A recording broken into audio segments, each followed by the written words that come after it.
Hello everybody and welcome back to Mosse on a Monday. Every month I do 2 fiction and 2 non-fiction, just books that I love from my bookshelves. It was originally the first Monday of the month, but for some reason, even though there's the same number of days, it's just easier to do the last Monday. So we're going to change it round and this will be the first last Monday, Mosse on a Monday. So the very first book I'm going to do this time is an amazing thriller called A Slow Fire Burning by Paula Hawkins. This is the hardback proof that came out last year. Now, most of you will know Paula from The Girl on the Train and Into the Water. She's one of those people that's had 2 massive successes. So obviously the pressure on a new thriller from her was going to be really, really huge. But it's a complete humdinger. It came out last August and it's set in the modern day on the Regent's Canal in London, a place where people with a great deal of need and not very much to their name live cheek by jowl with the amazing and big swanky houses.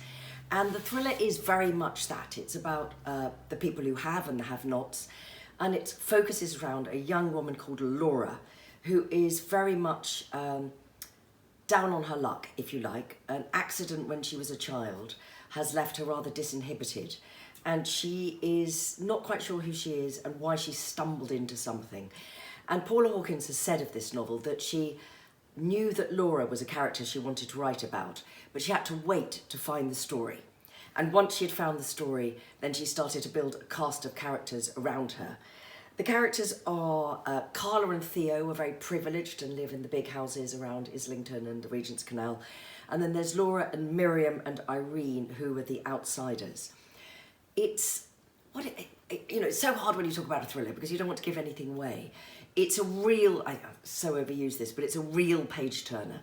But actually what is so incredible about the story is that to start with, you're not quite sure what you're seeing. You know, it starts with a woman at a crime scene covered in blood. Is she victim? Is she perpetrator? You don't quite know. And little by little, we get the origin story of Laura, all the things that happened to her, and then all the characters around her. I also love about this book that it's a wonderful critique of crime writing. One of the characters, Irene, says, "What was wrong with the traditional crime novel, after all, with good prevailing and evil vanquished?" And there are lots of crime novels in the book. Irene is often choosing a book and taking them down, and books are being packed up. And I loved that idea that Paula Hawkins is playing with, which is that there are mysteries which are about who done it. There are stories about why done it, and then there are books like this one, A Slow Fire Burning, which actually is about the psychology behind crime, the reasons that people end up in the places they end up in, all the little jinks and jiggers in the road, that they could have chosen one route or chosen another route. And I love that as someone, as you know, who reads a great deal of crime, that sort of sense of the psychological suspense, the sense of being really knotted up all the time I was reading this. It was like, right up until the very, very last page. The final thing I would say that really marks this as an exceptional thriller is there is an incredible sense of place. Paula Hawkins has talked about how after the massive success of Girl on a Train, and then publicising her second novel, Into the Water, she spent so much time in hotel rooms and travelling and was never really in one place. And finally she went back to the small flat that she has along the Regent's Canal in this part of London. And it was the place that she could suddenly be quiet and peaceful. And it's one of the things that happens. I mean, if you're lucky enough for your books to sell and be asked to go and visit other countries and promote your books, you oddly get less and less time for writing, and you get less and less time for thinking and peace. And I think that what comes through in the sense of place here is the idea that a beautiful place can be both beautiful and ugly. A beautiful place can be both peaceful and safe and welcoming and deeply threatening and difficult. And in that little corner of London, the fact that there are some barges on the canal that are beautiful and done up and they have flowers on the roof and all of these things, and then there are others that are almost sinking completely into the water. So Slow Fire Burning, published by Doubleday, it will be out in paperback quite soon, by Paula Hawkins. Fantastic read.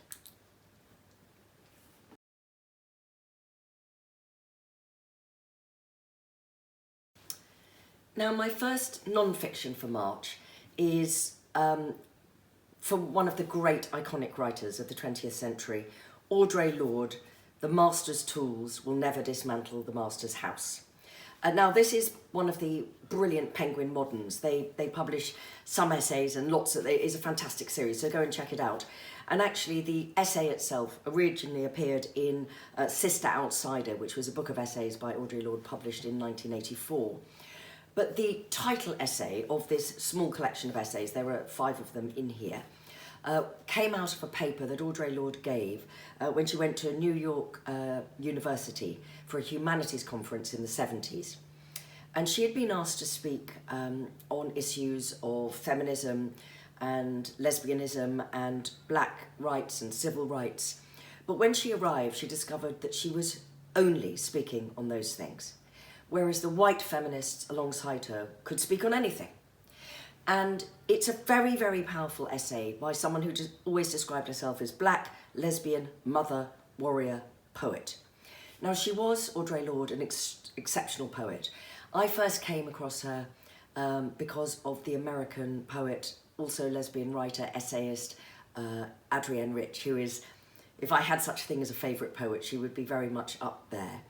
And there was the National Book Awards for Poetry in 1974, and her collection of poetry, Diving into the Wreck, which contains one of my favourite poems of all time, the title poem, Diving into the Wreck, which has the lines, "A book of myths in which our names do not appear." And it's all about how women are left out of history.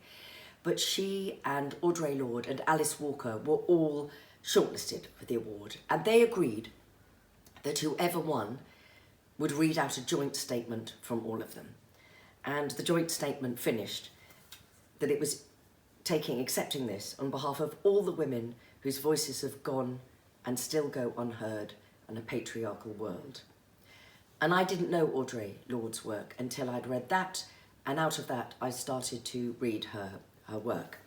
So in this particular essay, "The Master's Tools Will Never Dismantle the Master's House," it's about how it is impossible to use the techniques and still be, if you like, protected and held within the benefits that being a white feminist gives you in order to dismantle systems, to set up new systems that would work. So I'm just going to read you a little bit of it. And she says, "Those of us who stand outside the circle of this society's definition of acceptable women, those of us who have been forged in the crucibles of difference, those of us who are poor, who are lesbians, who are black, who are older, know that survival is not an academic skill.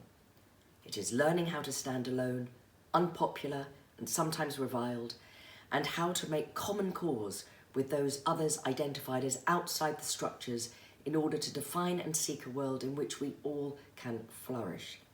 It is learning how to take our differences and make them strengths, for the master's tools will never dismantle the master's house.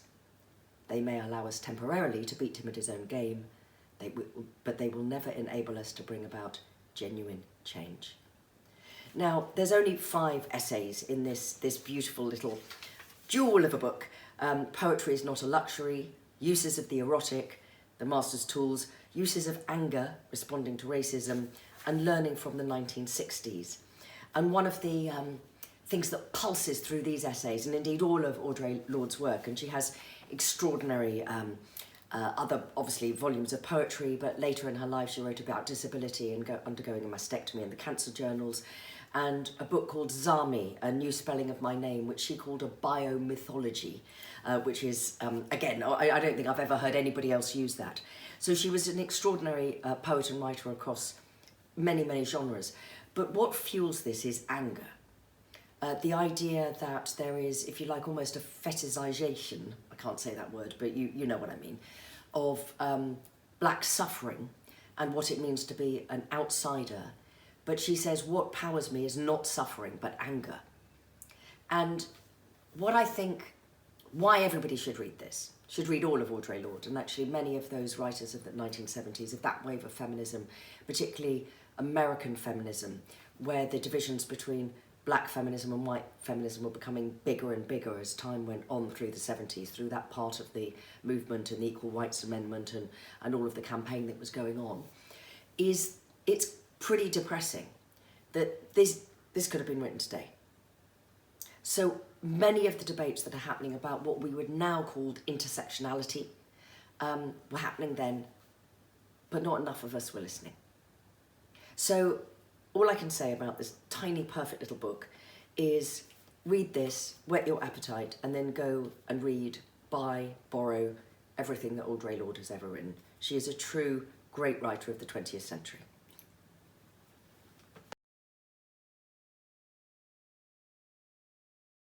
Now, those of you who read my fiction know that it's divided, broadly speaking, into two types. The historical fiction, the Languedoc trilogy and the Burning Chambers sequence I'm writing at the moment, and the Gothic fiction and the ghost story fiction.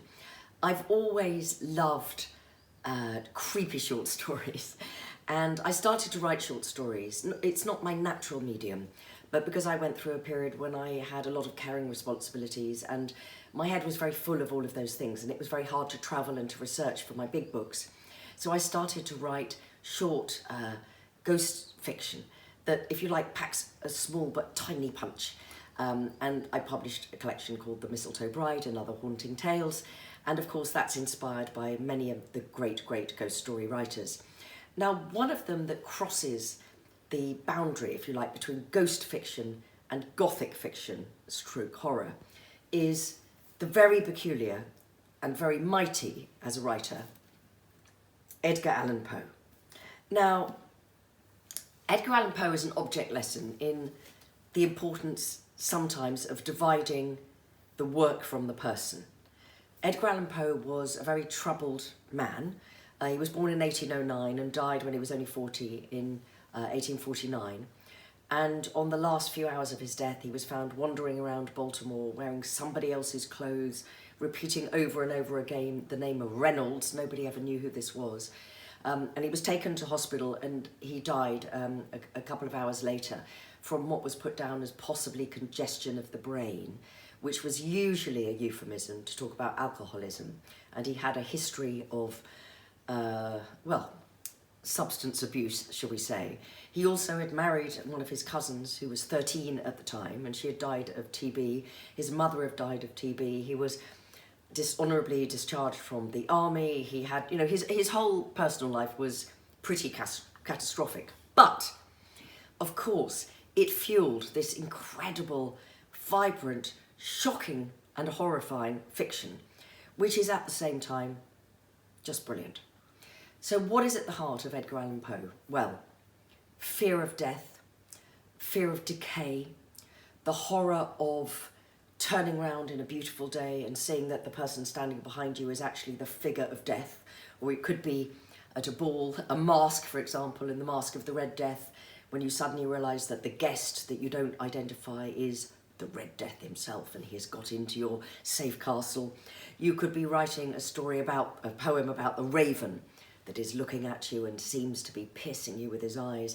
But what Edgar Allan Poe did, and almost all of his great fiction that we know now was written in the last few years of his life, he was, in a way, responsible for the beginning of the detective story in France, certainly, in that although he was an American, he hugely inspired many French writers, not least of all Baudelaire, and his detective Dupin, The Murders in the Rue Morgue, and of course the Mystery of Marie Rocher. He was very, very interested in the way that a detective story could be told. It seems to be very straightforward. There is a woman has gone missing and her body is found in the Seine. But is it even Marie Rocher? Is it somebody else altogether?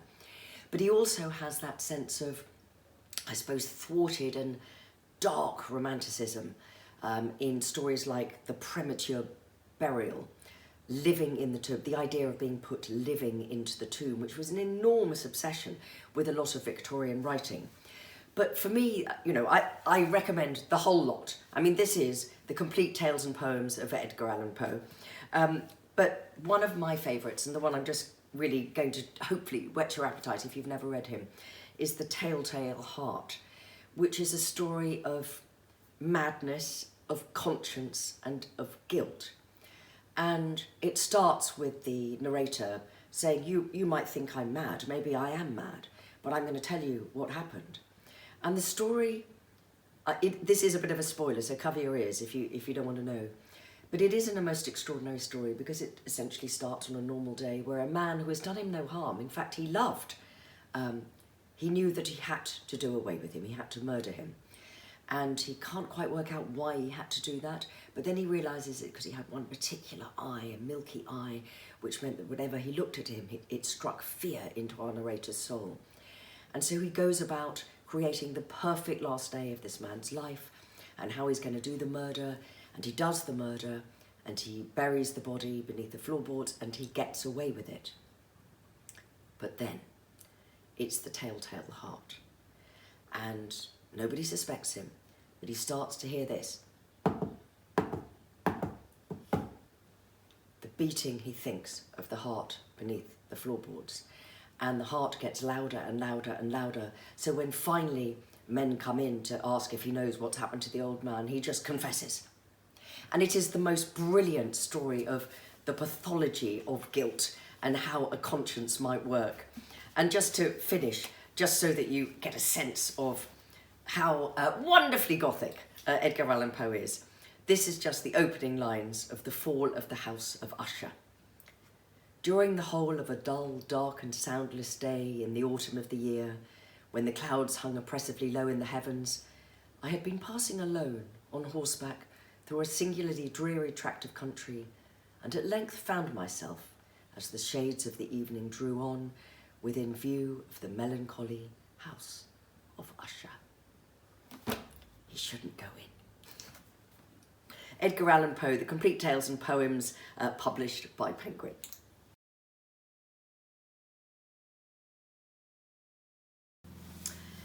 Now, my final non-fiction is a two-handed job, and it is this extraordinary book, Hamilton, the Revolution, and it's written by Lin-Manuel Miranda, who is the genius behind the lyrics, the book, the idea, the direction, the performance of Hamilton, the musical, and Jeremy McCarter, who was an amazing critic, a New York critic of theatre, and then was working at the Public Theatre. Now, many of you will have seen Hamilton, the musical, either in New York or on tour or in the UK or anywhere else in the world. And I've been lucky enough to see it in New York a couple of years ago. And when I went with my husband and my son, we were standing in line, and it was still the time when nobody could get a ticket. And we had this awful moment just before us when a family presented their tickets, and it was for the night before, and they weren't let in. And they had been waiting for years to get in to see Hamilton. It is that good. But the reason I've chosen the book is not because Hamilton is extraordinary, and many of you might not have seen it yet or might not have heard the soundtrack, but is because this book tells the story of how a piece of theatre comes to life. And the reason that I'm late recording Mosse on a Monday for March, and we're now switching to the last Monday of the March, is because I have been adapting for the stage my novel, The Taxidermist's Daughter, for Chichester Festival Theatre, and it will open in April in Chichester in West Sussex in England. And it has been a long and extraordinary and brilliant and challenging process adapting one of my novels for the stage. But it has not taken 7 years. So the story of Hamilton is quite well known. Lin-Manuel Miranda, at that stage a 29-year-old who had had a success, an off-Broadway success with In the Heights, was invited to Barack Obama's White House in 2009 for an evening of culture and celebration. And they were expecting him to sing something from the Heights. And he stepped up with a microphone and a pianist and said, I am going to just sing you the first song from something I'm working on. It's a hip-hop musical, and it is about the ideal subject for a hip-hop musical, one of the founding fathers, Alexander Hamilton. And of course, the entire room just laughed because it was so crazy. And then he sang the first song, and which of course is rap. And that moment when he says, my name is Alexander Hamilton, and listening to it, it's had over 1 million views, that clip of the White House. And Michelle Obama is snapping along, and President Obama is immediately on his feet when it's finished. But that was a long time before it opened. And there is an amazing part of this story when Barack Obama did go to see it when it was finally on Broadway, having opened in 2015 in a smaller theatre uptown, Newman Theatre, and then moving into the Rogers, and then becoming the hit of, possibly it will still be the hit of the 21st century. And that weird moment that Barack Obama had supported this young, relatively unknown boy, 29 to me, he's a boy, and then here was the President of the United States saying he didn't want to miss his shot. And so the importance of the culture of Hamilton and what it did. This book, I'm just going to hold that page up at random. So it tells everything about how the show was made, about the years of creating the lyrics, of finding the sort of people who could perform this incredibly demanding show. For me, what is joyous about this book, and it's a gift for anybody who loves Hamilton, but also anybody who wants to know how theatre works and how music theatre works, is annotated by the side of every song, is all the references that made a difference. The fact that at this moment he was thinking of Harry Potter. That moment when Harry Potter suddenly discovers, oh, he's a wizard, and everything in his life that has been awful before makes sense. The moments when he references other rap artists. The moment he is talking to the author of the biography, Ron Chernow, that he read about Alexander Hamilton. And Ron and he meet, and Ron Chernow, and then he says, hold on, all of the founding fathers are going to be black and people of colour. And there is a discussion about what history is and what comes out of that. And this means a great deal to me because my next non-fiction is a book on women in history and how women are left out of history. And we'll be announcing that in a few weeks' time, and it will be published in the autumn. But it is about the fact that history is not neutral and absolute, it's decided. And there is this wonderful sentence in this book that Lin-Manuel Miranda says, history is created by the person who tells the story. And then Ron Chernow, who had said, but hang on, the founding fathers weren't black. He then says, I see. This is a story about America then, told by America now. It's the most beautiful book, everything you've ever wanted to know. And although it is really Hamilton, the creation of one extraordinary man, at the same time, throughout the whole book, it is the thing that I have had for the first time as a playwright in a rehearsal room, that a production only comes to life because of the many brilliant people who make it happen. The designers, the choreographers, the lighting designers, the dance captains, the musicians, the singers, the people who say you can't put that there, the people who do all the automation and moving backwards and forwards. It is a masterclass in how to create something perfect and also to stamina. 7 years in the making, and it will run and run. I don't know about my play, but my experiences of being in the room are a tiny fraction of what you'll read about in this book. So that's the final one, Hamilton, The Revolution, Lin-Manuel Miranda, Jeremy Carter, and it's published by Little Brown.